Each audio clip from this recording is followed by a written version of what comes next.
साध्वी प्राची बहुत सारे लोग इनको जानते होंगे। देवबंद में भी सर्वे होना चाहिए, क्योंकि हिंदुस्तान के अंदर मंदिरों को तोड़ करके जो मस्जिदें बनाई गई, अब समय आ गया है।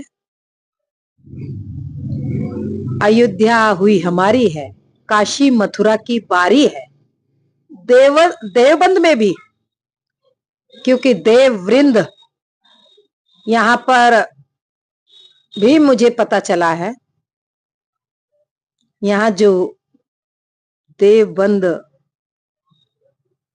जो मस्जिद है उसकी सर्वे होनी चाहिए, यहाँ भी खुदाई होनी चाहिए। देवबंद में भी मस्जिद है ना, बड़ी मस्जिद है भाई। हाँ, तो दारुल उलूम की भी खुदाई होनी चाहिए, यहाँ सर्वे भी होना चाहिए।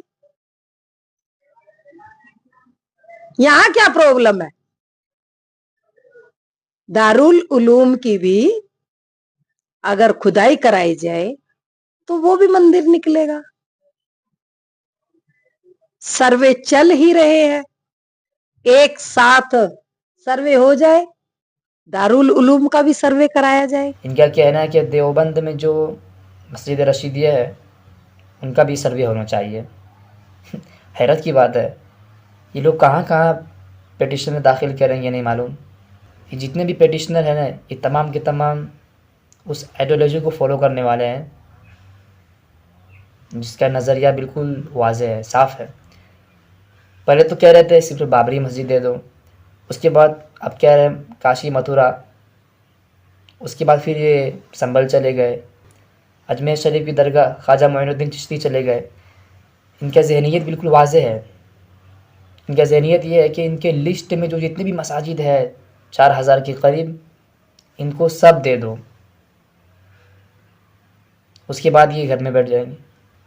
सारे के सारे मस्जिद देने के बाद भी ये खामोश नहीं बैठने वाले हैं, क्योंकि ये लोग है ही उस आइडियोलॉजी को फॉलो करने वाले हैं। देवबंद की अगर हिस्टोरी जानना हो तो उनकी तारीख़ को पढ़े, पहले उनके नज़रिए को जाने, उसके बाद मालूम होगा कि देवबंद मदरसे से किन किन लोगों को परेशानी है। सबसे पहले अंग्रेज़ों को भी देवबंद का मदरसा बहुत उनके नज़र में गिरता था। अंग्रेज़ों की हुकूमत में नागपुर का हेडक्वार्टर टारगेट नहीं था, अंग्रेज़ों की हुकूमत में भी देवबंद का मदरसा ही टारगेट था। क्योंकि अब अंग्रेज़ चले गए तो अंग्रेज़ों के इन नाजायज़ उनको मानने वाले अब देवबंद से दुश्मनी कर रहे। अब जाहिर सी बात है, हो सकता है माफ़ीनामा में ये कंडीशन लगाया हो कि हम तो जा रहे हैं, मेरे जाने के बाद आप इस मुल्क में रहेंगे, तो देवबंद के मदरसे से बुग़्ज़ रखना, पढ़ने वाले पढ़ाने वाले या देवबंद की नज़रियात से हमेशा लड़ते रहना। हो सकता है प्रॉमिस कराया होगा, नहीं मालूम, इसीलिए बुग़्ज़ करते हैं। और दूसरी अहम बात, जितने भी मुसलमानों की famous historical and religious place है, ऐसे तमाम प्लेस पर ये दावा कर देते हैं, फिर पिटिशन दाखिल कर देते हैं। क्या साबित करना चाहते हैं? असल में ये लोग ये साबित करना चाहते हैं जमहूरियत और एक डेमोक्रेटिक की आड़ में कि जिस तरह मुसलमानों ने इस मुल्क में हुकूमत की 700-800 साल तक, ये लोग भी अपना उंगली सीधा करना चाहते हैं जमहूरियत के नाम पर। बादशाहत के दौर में बहुत सारे हुक्मरानों ने यहाँ हुकूमत की इस मुल्क में, मगर सिर्फ मुसलमानों को ही टारगेट बनाना और मुसलमान जो बादशाह उनसे बुग़्ज़ रख कर अब मुसलमानों से बदला लेना, जमहूरियत के आड़ में अपने आप को ये सर सीधा करना चाहते हैं। बोल दो कि हम प्लेसेस ऑफ वर्शिप एक्ट को नहीं मानेंगे, बोल दो कि हम जमहूरियत को नहीं मानेंगे। क्यों जमहूरियत की आड़ में मुसलमानों से बदला ले रहे भाई? अगर बदला ही लेना है तो बोल दो कि हम नहीं मानने वाले, साफ ऐलान कर दो, बस बात ख़त्म। अगर आपको मुसलमानों से बदला ही लेना है, जिस रीज़न के तहत आप लेना चाहते हैं, तो ये कम से कम बोल दो। ये जमहूरियत के आड़ में क्यों? बोल दो कि जमहूरियत को हम नहीं मानने वाले, हम कॉन्स्टिट्यूशन को नहीं मानने वाले, हम एक डेमोक्रेटिक कंट्री को नहीं देखना चाहते हैं। उसके बाद फिर मुसलमान डिसाइड करेंगे क्या करने वाला है। کیوں جمہوریت کے آڑ میں بار بار مسلمانوں کو ڈرانا دھمکانا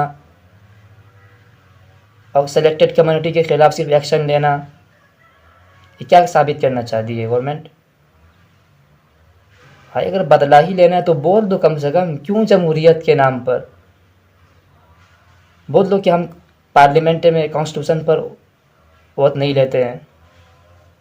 یہ بھی بول دے جتنے بھی ہندوستان میں اسٹیٹ ہے وہاں کے چیف منسٹر جو اس آئیڈیالوجی کو فالو کرتے ہیں، یہ بول دے یہاں کے چیف منسٹر اور پرائم منسٹر کہ ہم کانسٹیٹیوشن پر بلیو نہیں کرتے ہیں، ہم constitution of India per vote نہیں لیتے ہیں.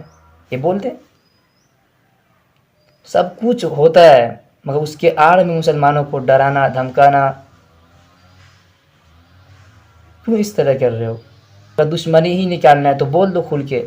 یہ ہمارا آئیڈیالوجی بالکل واضح ہے کہ ہم آپ سے دشمنی نکالنا چاہتے ہیں. جو تمہارے پروجوں نے اتنے سال اس ملک میں حکومت کی، تو بات ختم. مجھے یقین ہے کہ آپ اس ویڈیو کو سمجھ گئے ہوں گے. اگر آپ کو سمجھ میں آئے تو اس ویڈیو کو شیئر کرو. السلام علیکم.